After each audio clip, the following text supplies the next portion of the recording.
তেজপুৰত ৰাষ্ট্ৰীয় কবি সংগমৰ বহুভাষী কবি সন্মিলনৰ ৬ষ্ঠ বাৰ্ষিক অধিৱেশন সম্পন্ন।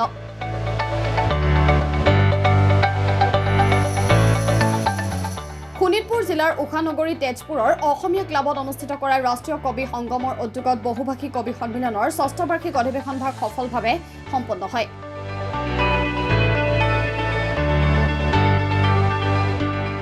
যুৱ কবি ধৰিত্ৰী শ্ৰাৱণে আধৰা বহুভাষী কবি সন্মিলনৰ অনুষ্ঠানভাগত বিহু নৃত্যৰে শুভাৰম্ভ কৰি মূল সভাত সভাপতিৰ আসন অলংকৃত কৰে বিশিষ্ট কবি আমিয়া চেত্ৰী।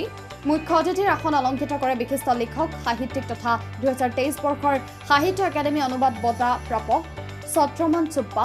নিৰ্দিষ্ট বক্তা হিচাপে অংশগ্ৰহণ কৰে ৰঙাপৰা মহাবিদ্যালয়ৰ অৱসৰী অধ্যক্ষ ডক্টৰ দীনেশ ব্ৰহ্মা।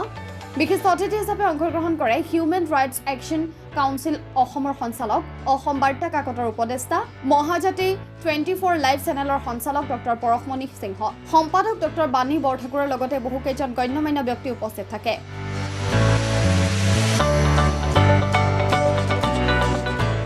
উক্ত বহুভাষিক কবি সন্মিলন অনুষ্ঠানভাগত প্ৰায় ৩০ গৰাকী কবিয়ে অসমীয়া, হিন্দী, নেপালী, বাংলা কবিতা আবৃত্তি কৰি উপস্থিত দৰ্শকৰ মন আপ্লুত কৰিবলৈ সক্ষম হয়।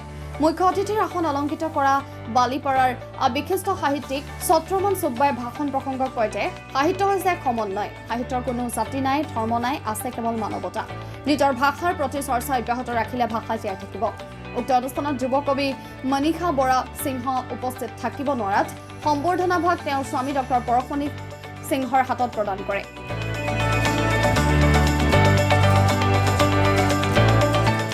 নমস্কাৰ, মই ধৰিত্ৰী শ্ৰাৱণ আৰু আজি অসমীয়া ক্লাবত ঐতিহ্যমণ্ডিত তেজপুৰৰ অসমীয়া ক্লাবত অনুষ্ঠিত কৰা হৈছে ৰাষ্ট্ৰীয় কবি সংগম শোণিতপুৰ জিলা শাখাৰ ৬ষ্ঠ বাৰ্ষিক অধিৱেশন।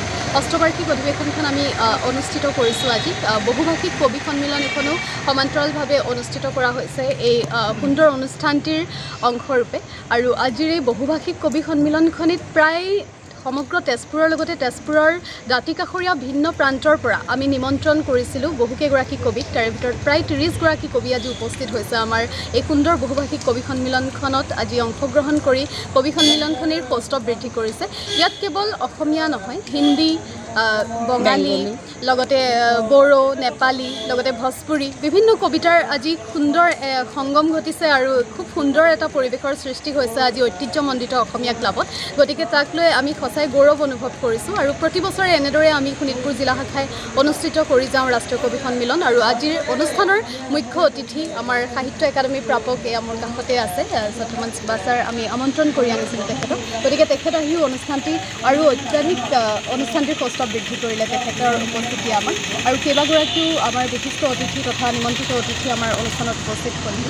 ডক্টৰ পৰশমণি সিংহ ছাৰক আমি নিমন্ত্ৰণ জনাইছিলোঁ, তেখেত আহি উপস্থিত হ'লহি আমাৰ অনুষ্ঠানত আৰু খুব ধুনীয়াকৈ অনুষ্ঠানটি আজি অনুষ্ঠিত হৈ গ'ল। গতিকে আমি আশা কৰিছোঁ আগন্তুক সময়ত আমি এনেদৰে অনুষ্ঠানসমূহ আয়োজন কৰিলে সমূহ তেজপুৰবাসী তথা সমূহ অসমবাসী ৰাইজৰ আমি খুব সুন্দৰকৈ আমি সহায় সহযোগিতা লাভ কৰিম আৰু কবিসকল আগুৱাই আহক। আমি উদীয়মান কবিসকল, যুৱ প্ৰজন্মৰ যিসকল কবি, উঠি অহা যিসকল কবি, তেওঁলোকক আমি এখন মঞ্চ দিবলৈ চেষ্টা কৰিছোঁ কেৱল আমাৰ এই অনুষ্ঠানটো।